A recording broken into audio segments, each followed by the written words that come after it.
नहमदुहु व नसल्ली अला रसूलिहिल करीम अम्मा बाद फ़ाऊज़ु बिल्लाहि मिनश शैतानिर रजीम बिस्मिल्लाहिर रहमानिर रहीम।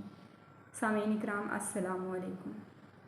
सामीन इकराम, जब नबी सल्लल्लाहु अलैहि वसल्लम ने फ़तह मक्का हासिल किया तो आपने 2 रकत नमाज की जगह 8 रकत नमाज अदा की। जब अहले यहूद को फ़िरौन से निजात मिली तो उन्होंने रोज़ा रखा, और जब हमें आज़ादी मिली तो हमारे आबा और अजदाद ने अपनी जानों के नजराने पेश किए। लाखों की तादाद में लोग बेघर हुए, अपना माल और असबाब सब लुटाकर पाकिस्तान हासिल किया। लेकिन हमारी यूथ ये भूल चुकी है। हमारी यूथ को तो उनकी कुर्बानियाँ नज़र ही नहीं आती। उन्होंने जश्न मनाने के और मुख्तलिफ़ तरीके ढूंढ रखे हैं। बाजा बजाकर, मोटरसाइकिल का सलेंसर निकाल कर लोगों को तंग करने के तरीके ढूंढ लिए हैं, और इसको नाम क्या दिया है, हम जश्न मना रहे हैं। और कल तो मैंने एक अजीब मंजर देखा। मोटरसाइकिल पर लड़का लेट कर मोटरसाइकिल चला रहा है। इस तरीके से वो हादसे का खुद भी शिकार होगा और अपने साथ साथ दूसरों को भी शिकार करेगा। ये कोई जश्न मनाने का तरीका नहीं है।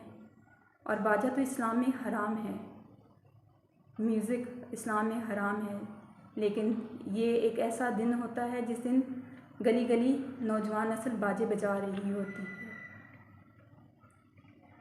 अल्लाह के नबी सल्लल्लाहु अलैहि वसल्लम ने कहा है, इस उम्मत में से लोग ज़मीन में धंस दिए जाएंगे, उनकी शक्लें बिगाड़ दी जाएंगी, उन पर पत्थरों के अज़ाब आएंगे। एक शख्स ने अर्ज़ किया, या रसूलल्लाह, ऐसा कब होगा?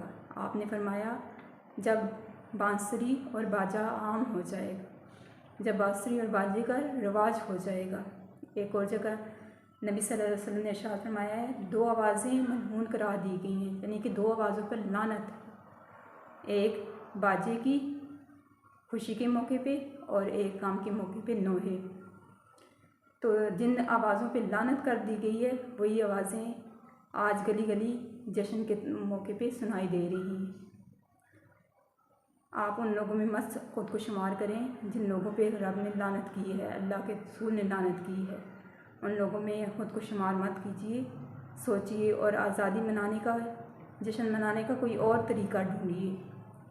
शुक्राने के नफल अदा कीजिए, नमाज़ें पढ़ें, तिलावत करें। ये जश्न मनाने के बेहतरीन तरीके हैं। ये गलत तरीका है कि गली गली आप बाजा बजाते फिरें। शुक्रिया। वमा अलैना इल्लल बलागुल मुबीन।